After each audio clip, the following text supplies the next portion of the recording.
I want to thank President Minnis, Archbishop Naumann, Father Zarsa, JP, there you are, for inviting me here tonight. We're on the eve of the 20th anniversary of the holy death of John Paul II. And so it might not be inappropriate to begin with my favorite John Paul II story.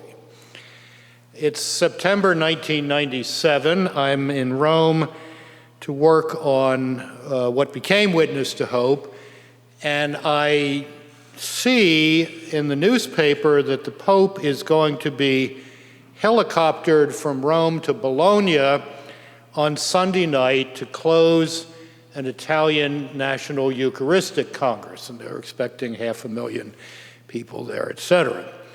And I see that the setup act for the Pope, the undercard, so to speak, was going to be Bob Dylan. Some genius in the Italian Bishops' Conference had come up with the idea that Bob Dylan minus Joan Baez would be the... So I said, this is going to be worth watching. So I plant myself in the faculty room of the North American College, pour myself an adult beverage, put my feet up, turn on Rai Uno, the main Italian television station, and there is Bob Dylan. Floppy hat, harmonica, guitar, the whole shtick. He did 3 or 4 songs, closed, of course, with Blowin' in the Wind, goes over and shakes hands with the Pope, who immediately jettisons his prepared remarks, and in front of these 500,000 people, freelances for 25 minutes on the Holy Spirit blowing through the church, blowing in the wind of the church, preparing us for the great Jubilee of 2000. 20 minutes, just right off the top of his head. And I'm thinking, he's really got game here. 3 days later, I am up in the papal apartment for lunch and work on the book. John Paul II used to say grace before meals in Latin in about 2.5 nanoseconds. And before I had even gotten into the chair across the table from him, he is looking at me and saying, "Who is Bob Dylan?"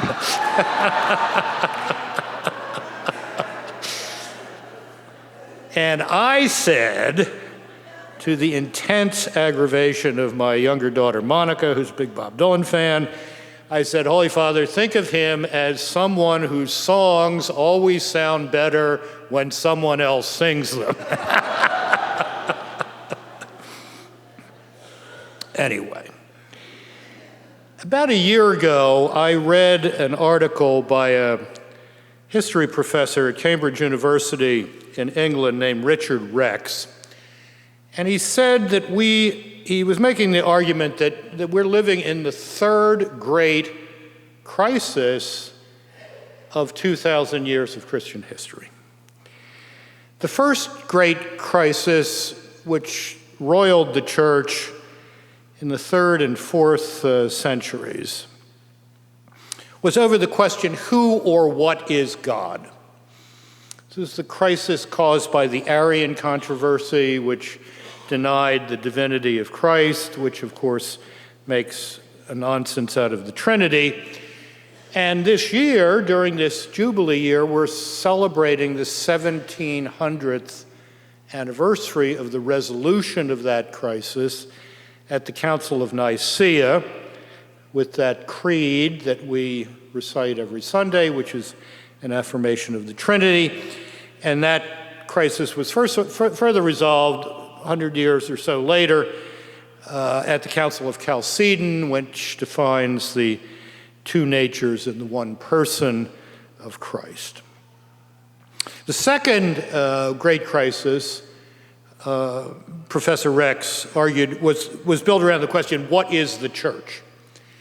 And that was the crisis caused by the various Protestant reformations of the 16th century. And from the Catholic point of view, that crisis was resolved by the Council of Trent, and it reconfiguration of Catholic teaching, its production of the Great Catechism of the Council of Trent, etc. And we're living today, Professor Rex suggested, in the third great crisis, which is around the question, who are we? What is man? What is the human person? So we've gone from what is God to what is the church to who are we? Now, 3,000 years ago, the psalmist, writing what we know as Psalm 8, had an answer to that. What is man that thou art mindful of him? Thou hast made him little less than an angel, hast covered him with honor and glory. That's a rather positive view of who we are. But that's not the view of who we are, what our nature is, where we came from, what our destiny is, that has dominated the high culture of the Western world for several centuries now, which has now come to the point where in much of elite culture, we are not little less than the angels. We are not covered with honor and glory. We are congealed stardust. Accidents of random cosmic biochemical forces that just happened fortuitously to somehow produce Amy Minnis. Notice I said Amy, not Steve. That's who we are. We're accidents. That's a pretty degraded view of the human person. Shortly after the Second Vatican Council, Karol Wojtyła, very aware of this, wrote a note to his friend, the great French Jesuit theologian Henri de Lubac, where he said, "I devote my very rare free moments to a work that is close to my heart and devoted to the metaphysical sense and mystery of the person." And he capitalized all of the 6 letters in person. It seems to me, Cardinal Wojtyła continued, that the debate today is being played out on that level. The evil of our time consists in the first place in a kind of degradation, indeed in a pulverization of the fundamental uniqueness of each human person. This evil is even much more of the metaphysical order than of the moral order, and to this disintegration, planned at times by atheistic ideologies, we must oppose, rather than sterile polemics, a kind of recapitulation of the inviolable mystery of the person. Now, for someone who was the Archbishop of Krakow in those days, that was not just an intellectual problem, which he tried to address in his philosophical masterwork, Person and Act. It was a very real pastoral problem. Because beginning in 1945, some quarter of a century earlier, the project of building new Soviet man in Poland meant deconstructing the family. So apartment blocks were built with deliberately small apartments, small families. Work schedules were arranged so that parents, husband and wife, were rarely together, parents were rarely with children. One of the first things the communist regime in Poland did in 1945 was to start creating kindergartens, so that the project of building new Soviet man would begin at age 4 or 5. Now, Stalin, not typically known for his sense of humor, did once say that trying to make Poland communist was like trying to fit a saddle on a cow, something I assume you're familiar with here in Kansas. But they were trying anyway. They were going to make that cow wear the saddle, and that cow was going to produce little commie cows in the future. So one of the first things that Wojtyła did as Archbishop was to create in Krakow the first diocesan family institute in the history of the church in Poland, not dissimilar to what you're doing here at Benedictine College. He brought together not just theologians and philosophers, but medical doctors, psychologists, social worker types. What can we do to reinvigorate family life, to reinforce family life, marriage and the family in Poland? Of course, his own intense work as a university chaplain before he became auxiliary bishop of Krakow and then as archbishop had given him a real insight into the challenges of marriage and the family under these circumstances. However, he knew that this degradation or pulverization of the uniqueness of each person was not just a problem in communist countries, it was a problem all over the Western world. So he brought those concerns with him to Rome in 1978 on his election to the papacy, and as everyone here has mentioned before, marriage and the family were at the center of John Paul II's both pastoral concern and his teaching for the next 26 and a half years. One crucial moment in this was the Synod of 1980, the Synod of Bishops in 1980, which was called to explore challenges to marriage and the family in the late 20th century, and perhaps even more to the point, was called to fashion a Catholic response to the sexual revolution, which Wojtyła clearly understood was another form of this pulverization of the human person. That synod met in Rome for a month. A year later, John Paul II issued what I think remained throughout his pontificate as one of his favorite papal texts. It was the apostolic exhortation Familiaris Consortio, the community of the family. Now, John Paul II's magisterium, when you lay it out linearly, is 22 and a half feet long. That's a lot of stuff. That he would cite Familiaris Consortio as one of his favorites in that 22 and a half feet of papal teaching tells you something. In Familiaris Consortio, the Pope begins by saying, look, there's good news and bad news in terms of marriage and the family in the late 20th century. What's the good news? Well, there's a greater sensitivity in recent centuries to personal freedom in entering marriage. Marriages are no longer arranged as they had been before. People can marry across class differences, racial and ethnic differences, et cetera, et cetera. Then there is the high value that contemporary culture puts on personal relationships. That's good for marriage.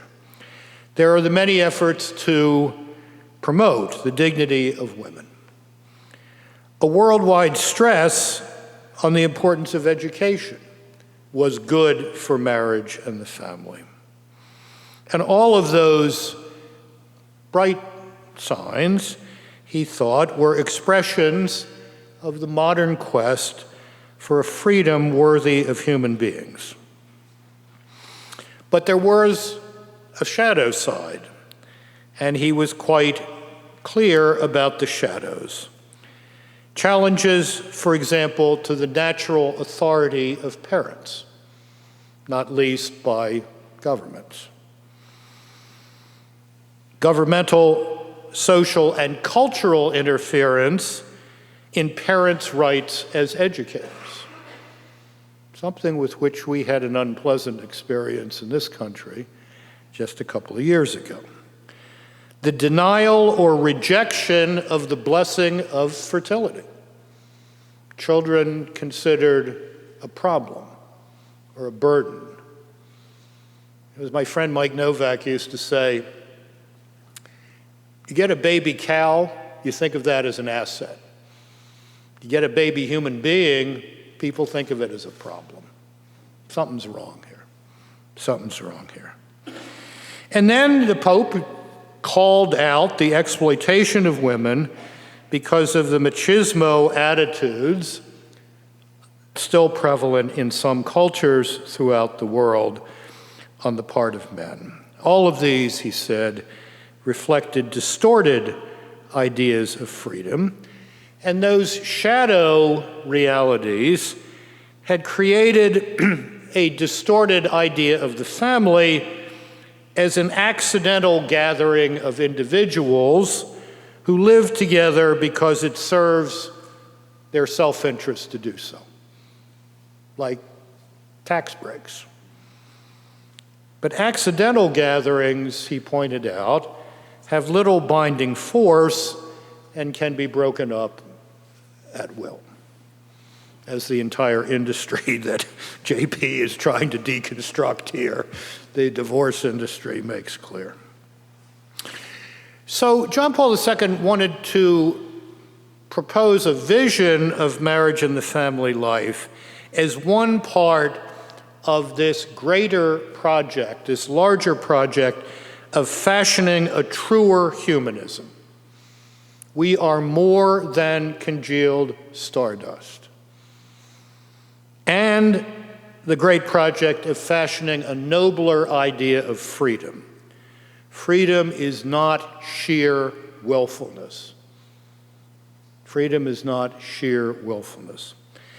Now, there were three key points in this, two in Familiaris Consortio in 1981, and another 10 years later in the great social encyclical Centesimus Annus. First of all, in Familiaris Consortio, and the first great point, marriage is not a mere contract. It's a covenant, and it's a vocation. And since God created marriage in the beginning, marriage as a lifelong and fruitful union of a man and a woman is not a social convention. It's not a cultural construct. It's a basic part of the divine plan for creation. It's built into the human condition by a creator who wishes happiness and ultimately beatitude for his creation. And in marriage, John Paul II taught, we live out in a particular way what he called as a philosopher the law of the gift, which we can describe as the moral architecture built into us. Now, what did he mean by the law of the gift? Well, he begins from the fact, a biological fact, that none of us is the cause of our own existence. None of us willed ourselves into being. None of us created ourselves. But for Wojtyła, that was more than a biological fact. It was a deep truth, a metaphysical truth, if I can use that language, Benedictine College people. A deep truth, a built-in truth, fundamental truth, in which is embedded a moral truth. What's the moral truth embedded in the deep truth that none of us is the author of our own existence? Well, as our lives are a gift to us, we are to make our lives into a gift for others. That was Wojtyła's law of the gift. As our lives are a gift to us, that tells us something about how we should live. It tells us that we should live our lives as a gift for others and not simply as a matter of self-aggrandizement or the exercise of ego or the exercise of unfettered choice. And so marriage is a particular expression of the vocation to love, the vocation to be a gift that is built into us from the beginning. Not something we invent, something that was there from the get-go. We read about it, we'll read about it at the Easter Vigil in a couple of weeks in the first chapter of Genesis. Moreover, in Familiaris Consortio, the Pope writes that Christians find the confirmation of this in the self-sacrificing love of Christ on the cross. The ultimate act of self-gift, a radical gift of self that is confirmed at Easter when self-giving love proves itself more powerful than death. That's what we celebrate at Easter. Okay. Secondly, in Familiaris Consortio, Pope teaches that the family is the domestic church.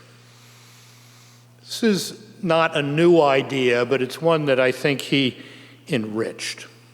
The domestic church, in Latin, the ecclesiola, the little church. An exchange of gifts between persons equal in their human and Christian dignity, but with specific vocations within their common vocation to marriage. Specifically, maternal and paternal roles, which find their models in the maternal and paternal sanctity of Mary and Joseph. Okay?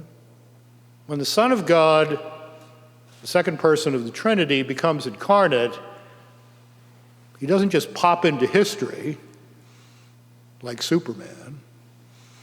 He comes to a family. And he takes on his human character in a family where the distinctive vocations of father and mother are being lived in a holy way. The family, John Paul II suggests, is also an icon of the Trinity. I am sure we have all heard homilies begin on Trinity Sunday with the phrase, "This is the hardest Sunday of the church year in which to preach." Actually, gentlemen, it is not that hard. It is not that hard. And the clue to this, I've found, comes from a theologian highly esteemed by John Paul II, Hans Urs von Balthasar, a Swiss genius, whom he hoped to make a cardinal, but who died just a few days before the consistory.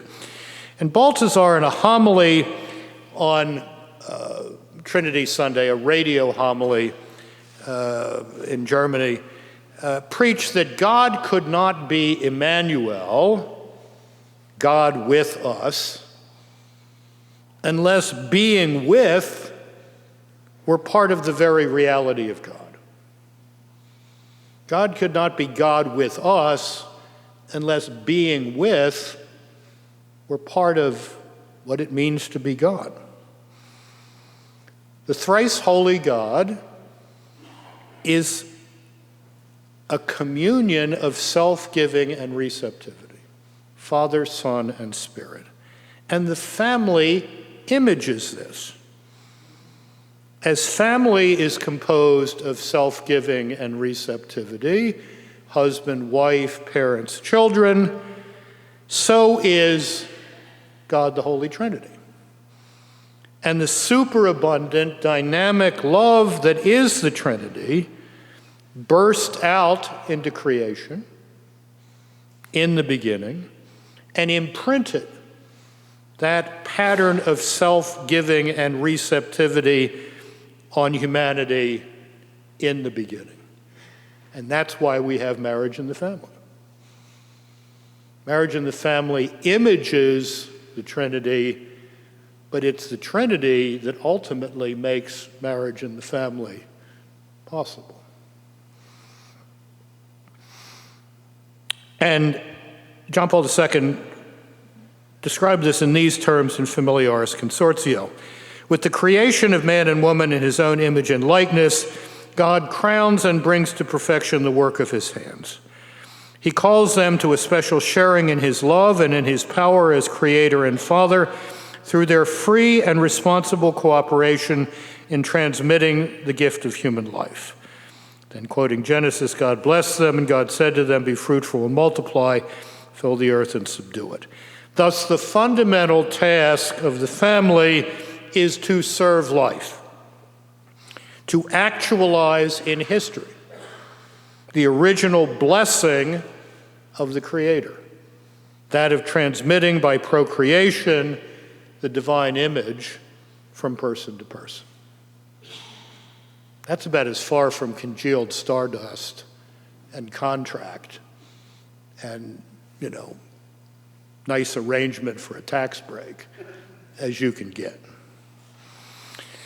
Finally, in the 1991 encyclical Centesimus Annus, John Paul II spoke of marriage and the family and its relationship to society in a very interesting way when he wrote of the family as the first school of freedom. What was that all about? Well, we all know, or we should know, that every 2-year-old born in this world is a natural-born tyrant. We all were. Those of you who have small children know they are. I want it now, and I'm going to scream till I get it. No one's born a civil, decent, adult human being. We're all born tyrants. Now, they're beautiful little tyrants, but they're tyrants nonetheless. Where do those beautiful little tyrants learn to be the kind of civil, respectful, tolerant adults who can make political and economic freedom work so that freedom yields human flourishing and social solidarity? Contrary to the famous Obama campaign Julia ad, you remember that stick figure, and you follow this woman through her life, and it's her and the government, period. Period. Contrary to the Julia ad, all those little tyrants begin to become adult, responsible, civil, respectful human beings in the family. That's where we begin to learn that freedom is not, to cite the great moral philosopher Frank Sinatra, I did it my way. I did it my way is a 2-year-old notion of freedom. Freedom as sheer willfulness is a 2-year-old notion of freedom. I'm told Frank Sinatra actually hated that song. I have not heard that he sent the residuals back, but I'm told he hated it. Anyway, he should have hated it because it's really dumb, and it's a culture-eroding notion. It's that idea that gives rise to the mantra of choice, the word that stops all public discussion. But as one American bishop used to say, whenever he got the choice thing, it's my choice, choose what? He would say, finish the sentence. Finish the sentence. Choice gets its dignity from the object of the choice, which is either noble or base, or life-giving or death-dealing. Choice by itself is just, it's my 3-year-old grandson banging on a keyboard. That's not music. Okay? So the family is where we begin to understand, in good families, that freedom is not simply doing it my way and it makes no difference. Freedom is doing the right thing, which we can know by both reason and revelation, for the right reason, and doing so as a matter of habit over time. And habitus, of course, is one Latin word for virtue. So if we would look at some of the sources of our present social and cultural distress, political distress, and if we understand that society and politics are downstream from culture, then we need to understand that the rebuilding of a culture of marriage and the family, rightly understood, is essential to the healing of society and to the future of our democracy. So there is a real link, not just a visual link that they're on the same campus, between what's going on at the Center for Family and Marriage at Benedictine and your Center for Constitutional Studies and whatnot. They all go together. The priestly and episcopal ministry of Archbishop Joseph Naumann has been an expression of these great truths for 50 years. Archbishop will mark his golden anniversary of priestly ordination on May 24th. So it is a great honor for me to be with my old friend just a few weeks before that and to join with all of you in thanking him for all that he has done for the church throughout the world, for the church throughout the country, and for the church here in Kansas. Thank you very much.